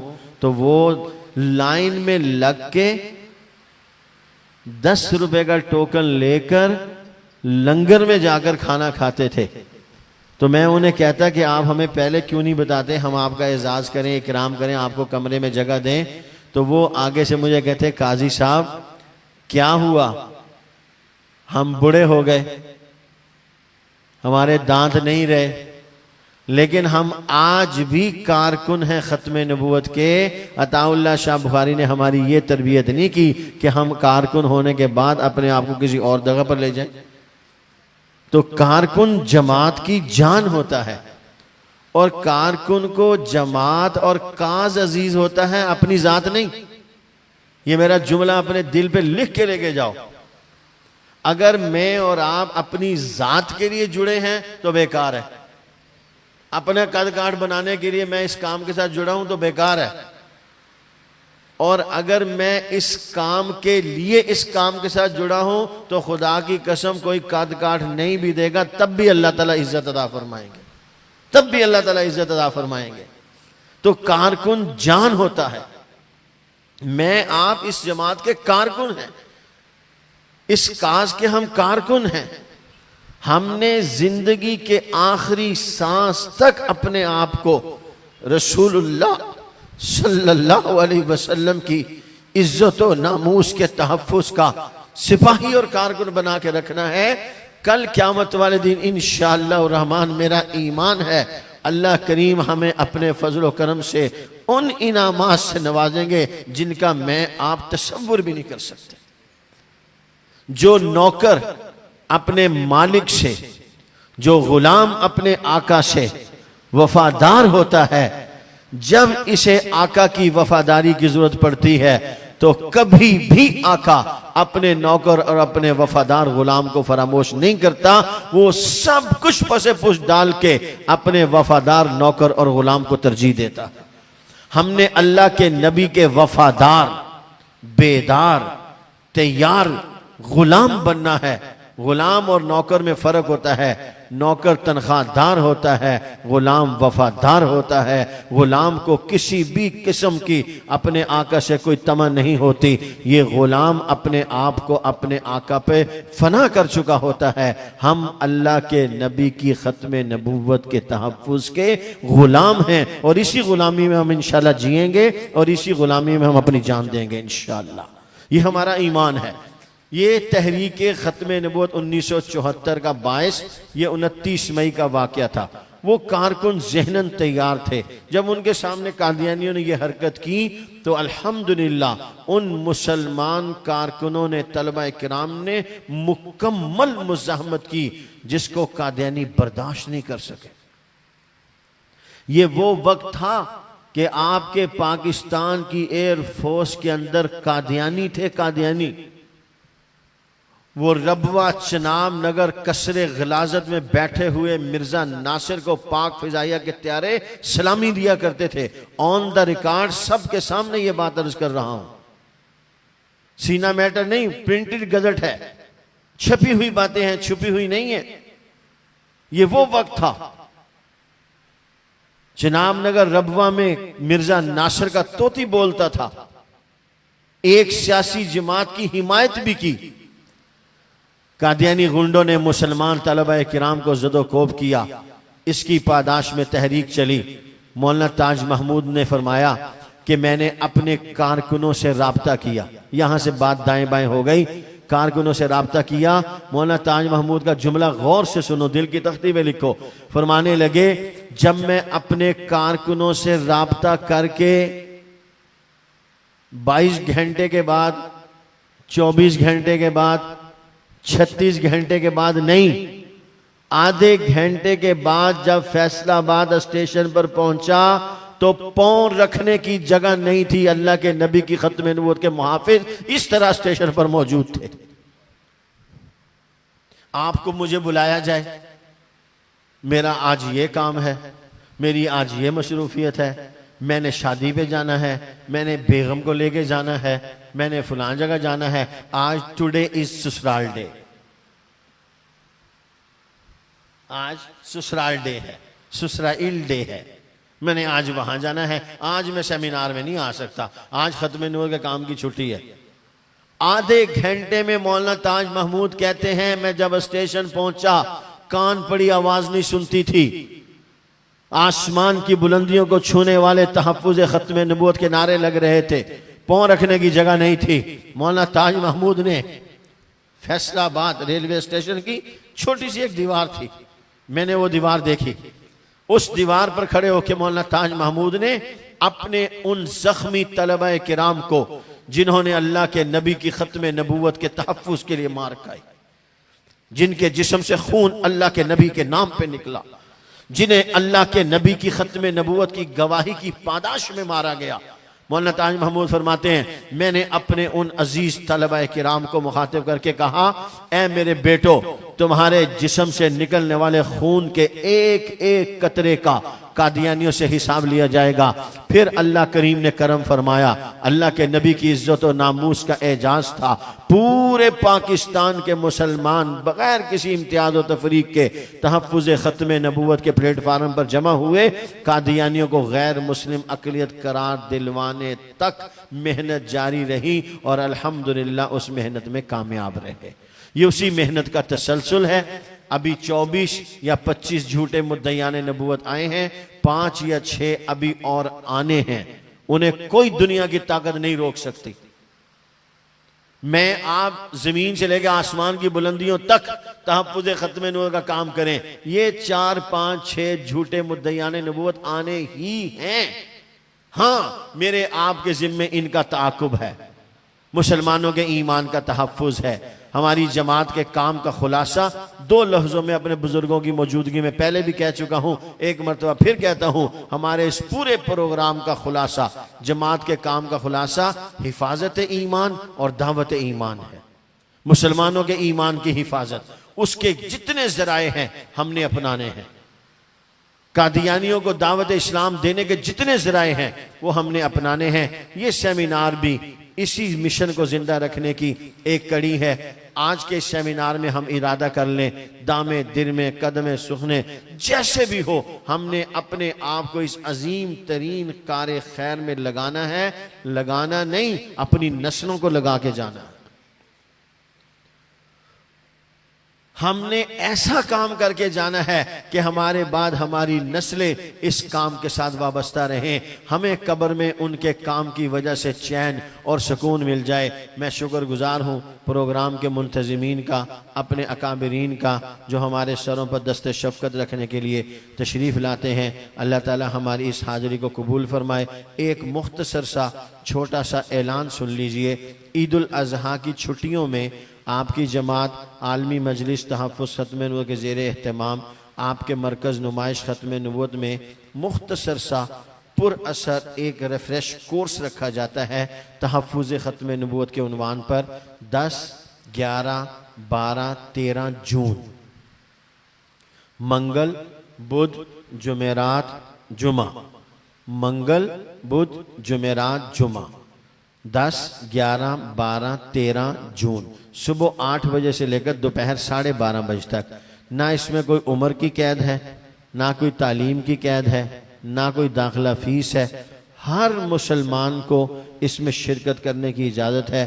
1 گھنٹے کے لیے آ سکیں، 2 گھنٹوں کے لیے آ سکیں، 10 منٹ کے لیے آ جائیں۔ ان خدام میں اپنا نام لکھوا لیں جو علمی اسلحہ سے اپنے آپ کو دفاع ختم نبوت کے لیے تیار کرنے کے لیے جمع ہیں۔ ہمارا بھی نام آ جائے۔ جہاں سیدنا صدیق اکبر رضی اللہ تعالی عنہ کے نام سے اس قافلے کا آغاز ہوگا، کہیں کونے کھانچے میں ہم جیسے فقیروں کا بھی نام آ جائے گا۔ کسی کا نام پہلے نمبر پہ آ جائے گا، کسی کا 10ویں نمبر پہ آ جائے گا، اٹینڈنٹ لگ جائے گی، حاضری لگ جائے گی۔ انشاءاللہ نبی کے غلاموں کی فہرست میں اپنا نام ضرور لکھوائیں۔ قربانی کے دلوں میں جیسے حضرات اور مصارف میں اپنی قربانی کی کھال جمع کرواتے ہیں، اسی طرح الحمدللہ آپ کی جماعت عالمی مجلس تحفظ ختم نبوت بھی قربانی کی کھالوں جمع کرتی ہے۔ اگر آپ حضرات کا ارادہ ہو اور اگر آپ چاہیں کہ ہمارا یہ حصہ بھی اس کاز میں پڑے تو اپنے قربانی کے جانور کی کھال اپنی جماعت عالمی مجلس تحفظ ختم نبوت کے لیے وقف کیجئے۔ اللہ تعالی ہم سب کی خدمات کو قبول فرما لے۔ آپ کی جماعت کا گوادر میں مرکز زیر تعمیر ہے، نواب شاہ میں مسجد تعمیر کرنی ہے، اسلام کورٹ میں پروجیکٹ کا آغاز کرنا ہے۔ ان تمام کاموں کے لیے خصوصی طور پہ دعا فرمائیں گے۔ اللہ تعالی ہم سب کو صدق کے دل سے عمل کرنے کی توفیق عطا فرمائے۔ شکر گزار ہوں اپنے مخدوم حضرت مولانا محمد اعجاز مصطفیٰ صاحب کا، انہوں نے اپنی موجودگی میں مجھے سبق سنانے کا حکم فرمایا۔ اللہ کرے میں ان کے اس حکم کی تعمیل صحیح معنوں میں کر سکا اور مجھے اللہ تعالیٰ اس کام کے لیے قبول فرما لے، ہماری نسلوں کو قبول فرما لے۔ درخواست گزاروں ان سے کہ وہ دعا فرما دیں۔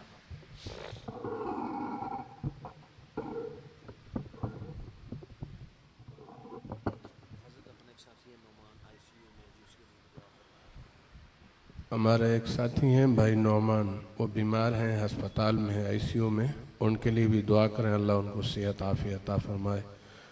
جتنے بھی حضرات موجود ہیں، ان کے عزیز رشتہ دار جو بھی بیمار ہیں، اللہ سب کو صحت عافیت عطا فرمائے۔ الحمدللہ رب العالمین والعاقبۃ للمتقین والصلاة والسلام علی رسول محمد وعلی آلہ واصحابہ اجمعین۔ اللہم ربنا آتنا فی الدنیا حسنہ وفی الآخرۃ حسنہ وقنا عذاب النار۔ ربنا هب لنا من ازواجنا وذرياتنا قرة اعين واجعلنا للمتقين اماما۔ اللهم اشف انت الشافي لا شفاء الا شفاؤك شفاء لا يغادر سقما۔ اللهم اشف انت الشافي لا شفاء الا شفاؤك شفاء لا يغادر سقما۔ اللهم اشف انت الشافي لا شفاء الا شفاؤك شفاء لا يغادر سقما۔ یا اللہ، ہم نے حضور صلی اللہ علیہ وسلم کے ختم نبوت کے تحفظ کے لیے یا اللہ یہ پروگرام منعقد کیا ہے، جس میں مرد حضرات بھی موجود ہیں، خواتین بھی موجود ہیں۔ یا اللہ ہم سب کی حاضری کو اپنی بارگاہ میں قبول فرما۔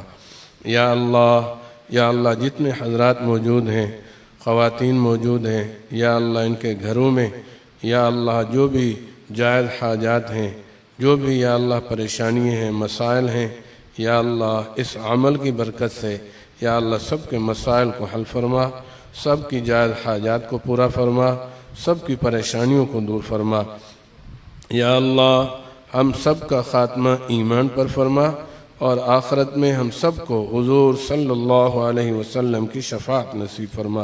یا اللہ اس پروگرام کے منعقد کرنے میں ہمارے جن بھائیوں نے بہنوں نے اپنی خدمات پیش کی ہیں، دامے درمے قدمے سخنے، یا اللہ اپنے شایان شان ان کو جزائے خیر عطا فرما۔